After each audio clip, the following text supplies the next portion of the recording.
This is KGW News at 11. Thanks for being with us. And first tonight, whether 4 legs or 2, there's no place like home for the holidays. A very special kitten has just found the right home after a pretty rough start to life. Thanks for being with us here on this Christmas Eve. And this is a very Christmas Eve type of story here to start with. This is a little kitten that's getting a lot of attention on social media. Our Brittany Falkers met this little cat tonight and his new family. Yeah, this is so cool. I mean, Eileen, of course, stole all of our hearts, right? A little kitten born without eyes, tossed away into the trash, and now she has her forever family. But I've got to say that this isn't just any loving home. Her new human siblings are just an amazing trio, and they can relate to Eileen's story better than most. You woke her up. The Lundeen family is celebrating Christmas this year with a new furry family member. She was purring. She's still awake. Eileen, a blind kitten who was rescued from a pile of trash in California, is now in the loving care of 13-year-old Samantha, 14-year-old Elijah, and 18-year-old Cassandra. We want them to have good homes. When the family saw this sweet face on the news, they knew she belonged in their forever family. There was definitely an instant connection when Mom and Eli came and brought her home. Just because you've just been without love for so long. Hey, sweet girl. A welcome addition for Mama Lana in a house filled with foster pets. It was the first time that my kids didn't make fun of me for bringing home all of this craziness. That's right. On top of having 3 teens at home, they foster furry companions for the Oregon Humane Society. Right now, there are 6 cats and 5 dogs to keep Eileen company. Adopting Eileen into their home came with some learning and adjustments. I mean, Eileen moving in was a big deal because we had to figure out, okay, we don't move furniture around, you know, we need to have the litter box here. But this family is good at adapting. They've done that a lot. It was a new world. 3 years ago, these siblings came to Alana through the foster system.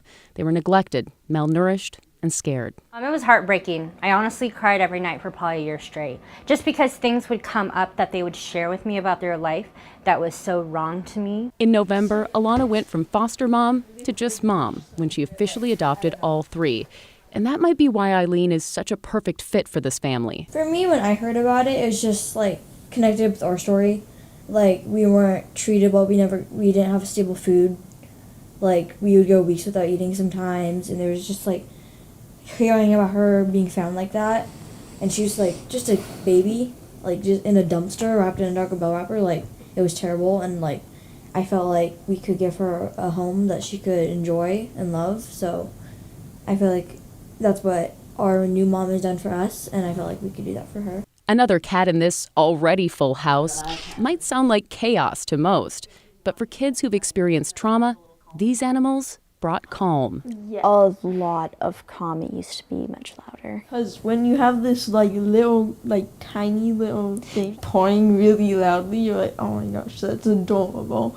And it kind of diffuses. I've seen a lot of healing just since March when it's been almost a 180. Mom told me their names.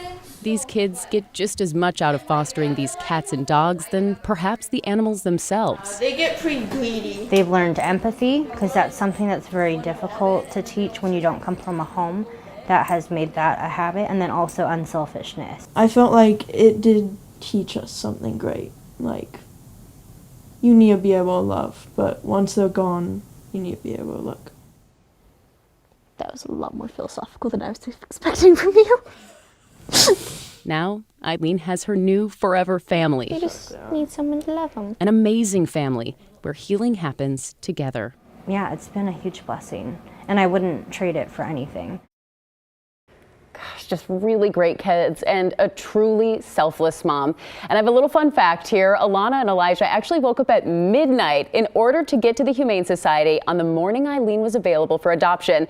They even took shifts sleeping in the car until OHS opened so that they could be the first ones in line to bring her home. And Dan, I've done quite a few foster care stories here in Portland, and time again, it just keeps coming up that foster families are desperately needed here in the state. We have a very low number of foster families compared to how many kids are in the system.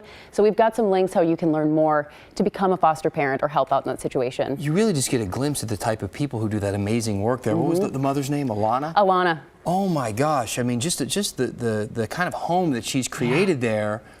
seems so special. And you said it. It seems chaotic to me. If you put that into my life, I think there's no way I could handle it. Right? But it didn't seem like that in the video. It seemed like a bunch of people who really love each other just coming together. It's the exact opposite, is what they said. You know, they're just like, this is actually what calms us down. You can't have a kitten in your hands without feeling better and feeling quiet and calm.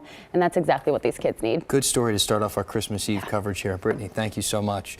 All right, so let's talk about Christmas Day. Are you going to see a white Christmas? Well, not if you're in the valley, but you might be able to find a little snow if you jump in the car.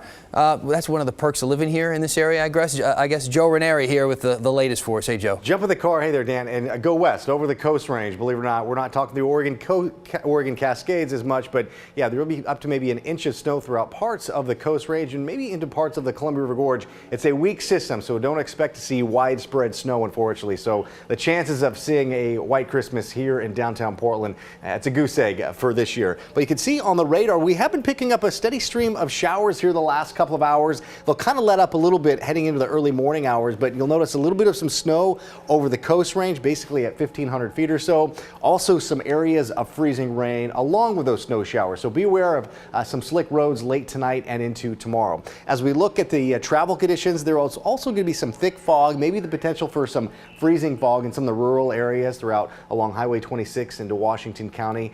Overnight lows will be right around the low to mid 30s.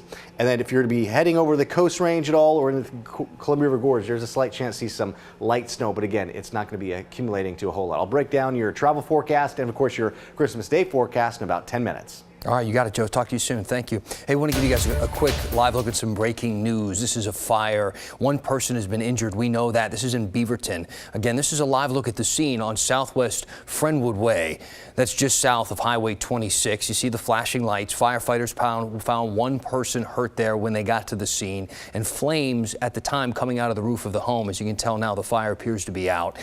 No word yet on a cause, but we'll keep you updated on this breaking story. In a developing story tonight, there's a local family. They're spending this Christmas Eve worried sick about their missing daughter, 20-year-old Allison Watterson. She was last seen on Old Pumpkin Ridge Road near North Plains on Sunday. Devin Haskins was there as search crews combed through a heavily wooded area hoping to find some sign of her. 2 arms lengths apart. Muster, I want you on the northern end. The group of about 30 search and rescue crews headed straight out into that thick brush looking for Allison. Ready. Search on. Searching. Old Pumpkin Ridge Road is a dirt road northwest of North Plains with homes and outbuildings sitting along it.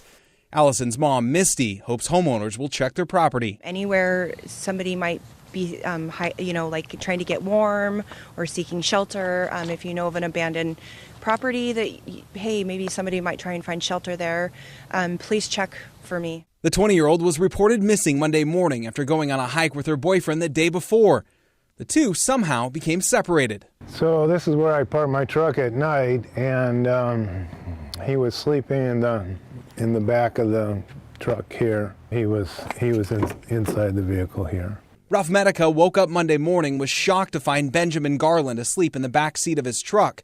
Garland is Allison's boyfriend. He had pants and shoes and a hooded sweatshirt, but no heavy jacket, no anything like that. He had to pull up over his head, but he was soaked to the bone. Medica took Garland home. It was the same day Allison was reported missing.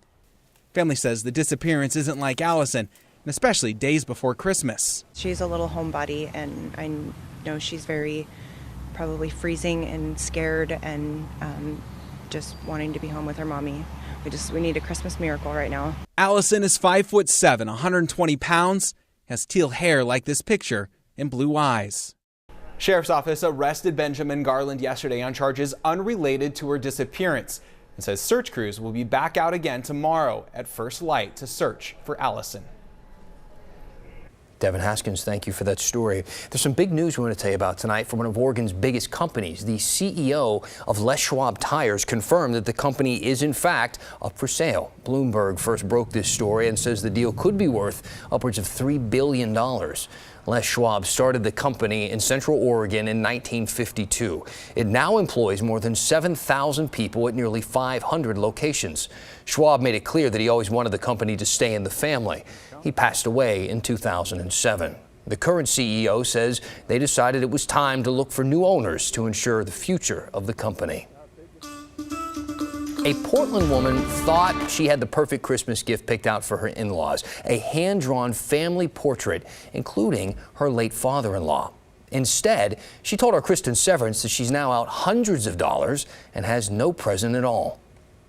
A big 4 months, almost 5 months. Mom Amber came up with the perfect present for baby Aubrey's dad and his family. I seen this ad on Facebook and just thought this would be fantastic. She paid Bobby's Drawings to draw the entire family and include her father-in-law who passed away. To have their dad, who can't be with us physically, you know, drawn into a family photo, you know, current family photo. And in the photo, I was going to have their dad holding her and, you know, standing next to all of us. She ordered at the end of November and paid more than $200 for 2 portraits. No problem. 10 to 14 days, photos will be done. I ordered it so I would get a hard copy. She received 1 proof, asked for a redraw, never received it. She never received her second proof and hasn't heard back from the company in weeks. The company is not responding to emails, messages. We checked the company's Facebook page and found customers unhappy with the quality of the pictures they received. One woman said she received a portrait of the wrong family, and more than a dozen people said they paid and didn't receive their items. The Better Business Bureau has given the company an F rating. And while the company appears to be based in Seattle. And I clicked their address and they listed the Space Needle as their address. I can't believe that there are people out there that would take such advantage of grieving families. You got it? You know, I mean, it's very heartbreaking. The company did not respond to our multiple requests for a comment. Pettit is filing a dispute so she can hopefully get her money back. Kristen, thank you. If you have a story for Kristen to investigate, give her a call, 503-226-5041, or you can email callkristen@kgw.com.